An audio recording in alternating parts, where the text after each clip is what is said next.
अब एक बार आप इधर देख लीजिए, मुझे मेरे पुरुष साथी भी यहाँ पर दिखाई दे रहे हैं, लेकिन किसी के सर पर आपको कोई कपड़ा नहीं दिखाई दे रहा है, किसी का कोई घूंघट दिखाई नहीं दे रहा है। तो क्या आज हम ये कह सकते हैं कि परम पूज्य बाबा साहब ने संविधान के अंदर जो पहला अधिकार दिया, समानता का अधिकार, क्या हम समान हैं? बताइए मुझे, क्या हम समान हैं? एक तरफ तो पुरुष इतने स्वतंत्र तरीके से बैठे हैं कुर्सियों पर, लेकिन वही मेरी मातृशक्ति गोद में बच्चों को लेकर घूंघट धारण करके बैठी है। तो क्या ये समानता है? बताइए मुझे, क्या ये समानता है? और क्या हम अपने आप को इस आधार पर बाबा साहब का अनुयायी कह सकते हैं? बताइए मुझे, क्या फायदा हमारा शिक्षित होने का अगर हम अपने घर की बहन बेटियों को इस तरह से घूंघट करके रखें, इस तरह से परंपराओं में लाद कर रखें? और बहुत सारे लोग चर्चा करते हैं, और जब मैं घूंघट पर बोलती हूँ तो मुझसे बहुत सारे लोग बोलते हैं कि बहन जी आपकी शादी नहीं हुई है, इसलिए बड़ी बड़ी बातें कर देती हो, इसलिए बोलती हो कि अरे ये महिला घूंघट करके बैठी है। जिस दिन ससुराल जाओगी, आपकी सास मिलेगी, ससुर मिलेंगे, तब आपको पता चलेगा कि वहाँ पर ससुराल में घूंघट करना पड़ता है। लेकिन मैं आप सबको बता दूं, और मैं उनको भी बताती हूँ जो लोग ये सोचते हैं कि मैं शादीशुदा नहीं हूँ, मैं बता दूं मैं शादीशुदा हूँ। मेरे घर में भी ससुर है, मेरे चचिया ससुर है, मामा ससुर है, तमाम वो ससुराल पक्ष के रिश्ते नाते हैं जिनमें एक बेटी को शादी के बाद बनना होता है। लेकिन आपको दिखाई दे रहा होगा, मैं यहाँ की बात नहीं कर रही, यहाँ से अगर आप थोड़ा सा 10-12 किलोमीटर आगे चले जाएंगे, मेरा ससुराल है, मैं वहाँ पर भी ऐसे ही रहती हूँ, मैं कभी घूंघट नहीं करती। और जो लोग घूंघट को इज्जत से जोड़कर देखते हैं, क्योंकि खासकर मैंने महिलाओं को ही कहते हुए सुना है कि अरे बेटी है, ससुराल चली गई है, घूंघट तो करना पड़ता है, और घूंघट इज्जत का प्रतीक होता है। मैं उन लोगों को बता दूं कि जो लोग घूंघट के पक्षधर हैं और जो लोग घूंघट को इज्जत से जोड़ते हैं, तो जिस तरह से महिला के घूंघट करने से घर की इज्जत बढ़ती है ना, तो मैं कहती हूँ पुरुषों को भी घूंघट कर लेना चाहिए, इज्जत डबल हो जाएगी। अब बताइए कितने पुरुष घूंघट करेंगे? अब पूछिए आप इनसे, कितने पुरुष घूंघट करेंगे? शायद एक भी ना करे, शायद एक भी नहीं करेगा, क्योंकि कहीं ना कहीं हम मानसिक गुलामी तो को आज तक झेलते आ रहे हैं, आज तक हम रूढ़िवादी परंपराओं का निर्माण कर रहे आ रहे हैं, और ये बोलते नजर आते कि पीछे से चली आ रही है। अरे पीछे से तो बहुत कुछ चला आ रहा है, क्या जो पीछे से चला रहा है आप उसको आज भी मानोगे? हो सकता है उस समय कुछ परिस्थितियां कुछ हो रही हो, लेकिन आज आपके पास में संविधान रूपी एक ऐसी ताकत है जिसने कि परम पूज्य बाबा साहब ने 4 बच्चे कुर्बान करके आपको सबसे पहला अधिकार दिया, समानता का।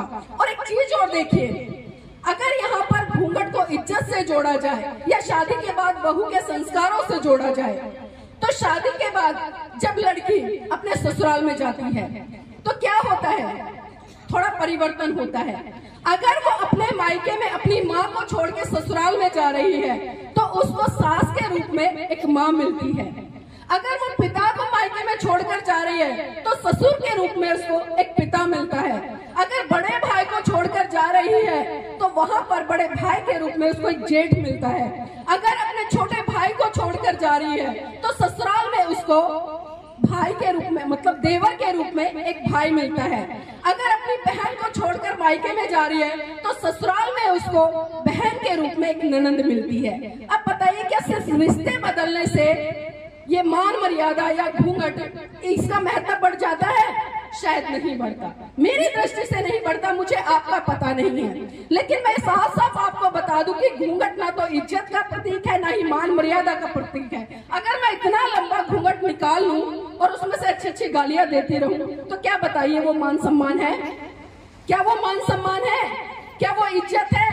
अगर वही मैं इस तरह से रहूं, सुबह शाम अपने सास ससुर की सेवा करूं, बाहर से कोई व्यक्ति मेरे घर पे आता है उसका मान सम्मान, उसका सत्कार करूं, उसको चाय पानी दूं, तो क्या ये सम्मान है? या घूंघट करके मैं किसी से भी ना बोलूं और मतलब उल्टा सीधा बोलकर इधर उधर निकल जाऊं, वो सम्मान है?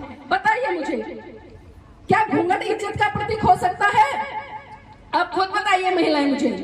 देखिए अब भी करके बैठी है, चाहे तो आपको समझ नहीं आ रही है मेरी बातें, या फिर आप उसको व्यवहार में उतारना ही नहीं चाहते हैं, क्योंकि कब तक आप इस गुलामी रूपी घूंघट से बंधी रहेंगी? अगर आप घूंघट नहीं करती हैं तो आपके फेस के आव भाव सारे चीजें दिखती हैं। मैं बीमार हो जाऊं, घूंघट करे रखूं, बहुत पीड़ा है मुझे, क्या कोई मुझे देखकर बता पाएगा मैं बीमार हूं? अगर वही मैंने घूंघट नहीं कर रखा तो जो मेरे चेहरे पे पीड़ा के भाव आएंगे, जो दर्द के भाव आएंगे, सामने वाला देखकर तुरंत पहचान लेगा कि भाई कुछ ना कुछ पीड़ा है, कुछ ना कुछ परेशानी है, तो आपकी उस परेशानी का समाधान भी करेगा।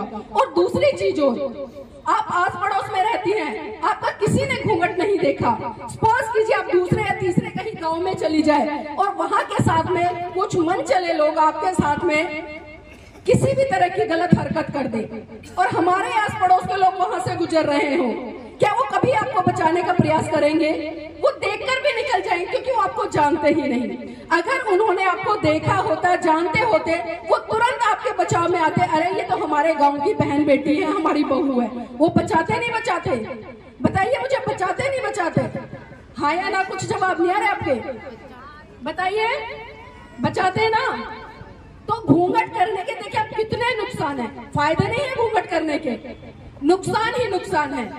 और घूंघट करने से मैं बार बार कह रही हूँ, इज्जत कोई भी मायने नहीं रखती, आपका व्यवहार सबसे जरूरी होता है। हमेशा जो सम्मान है वो नजरों का होता है, न कि घूंघट का। इसलिए मेरी बहनों, अब एक बार हाथ खड़ा करके बता दी, कितनी महिलाएं ऐसी जो आज के बाद घूंघट नहीं करेंगी, या जो सासू है यहाँ पर बैठे, कितनी ऐसी है जो अपने घर की बहुओं से घूंघट नहीं करवाएंगी?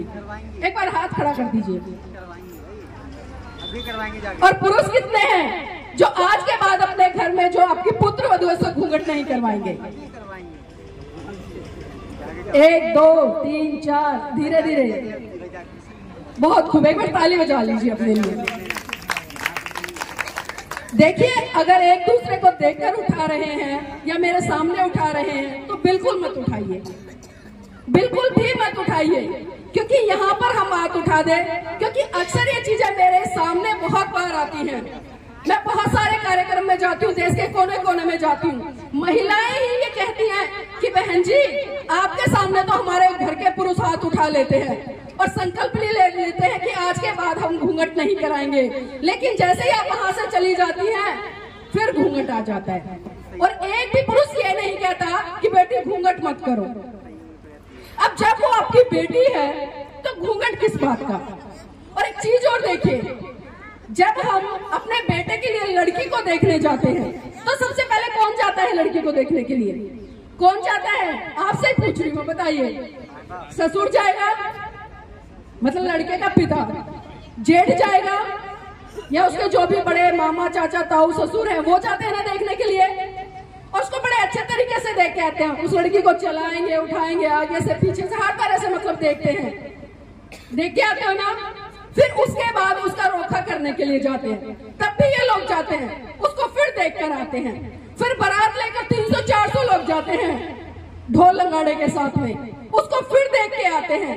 फिर उसको अपने यहाँ पर लाने के बाद बहुत बड़ा एक रिसेप्शन पार्टी करते हैं, स्टेज पे उसको साज संवार कर बिठा देते हैं, तब पूरा गांव उसको देख लेता है, सारे रिश्तेदार उसको देख लेते हैं। अब मुझे एक बात बताइए और खुद सोचिए कि जब आप अपने बेटे के लिए लड़की देखने गए तब आपने उसका मुंह देख लिया, रोका करने गए तब उसका मुंह देख लिया, बारात लेकर गए तब उसका मुंह देख लिया, और जब बारात वापस आपके घर आ गई, जब आपने रिसेप्शन पार्टी की तब उसका मुंह देख लिया। अब मुझे ये बता दीजिए कि ऐसी कौन सी आफत आ गई या ऐसी कौन सी कमी रह गई कि फिर आप उसका 2 गज का घूंघट निकलवा देते हैं? क्या ये बात सही है? सही है? जिसको मान सम्मान करना होगा ना वो बिना घूंघट के भी कर लेगा, और जिसको नहीं करना होगा चाहे आप कितना ही लंबा घूंघट करा दीजिए। मैं देखती हूँ गलियों में कई बार लड़ाई झगड़ा होता है, बहू इतना लंबा लंबा घूंघट निकाल लेती है और सास ससुर को खूब गाली देती है। बताइए काय का घूंघट, काय की इज्जत, काय का मान सम्मान?